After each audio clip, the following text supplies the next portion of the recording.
Alors maintenant, parlons de l'énergie. D'après vous, quels sont les modes de production d'énergie dans lesquels il serait bon d'investir aujourd'hui pour être pionnier donc en matière de production énergétique dans le monde de demain?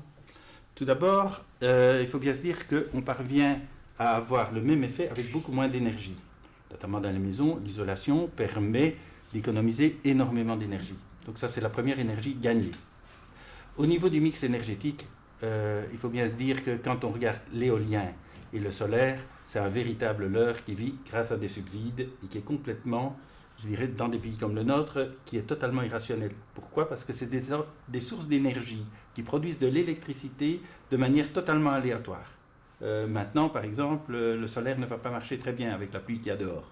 S'il n'y a pas de vent, ça ne marche pas. Donc, vous produisez de manière aléatoire, l'électricité ne se conserve pas, ou très difficilement, et ça ne va pas. Donc, là, il faudrait revenir à quelque chose qui soit une énergie beaucoup plus rationnelle.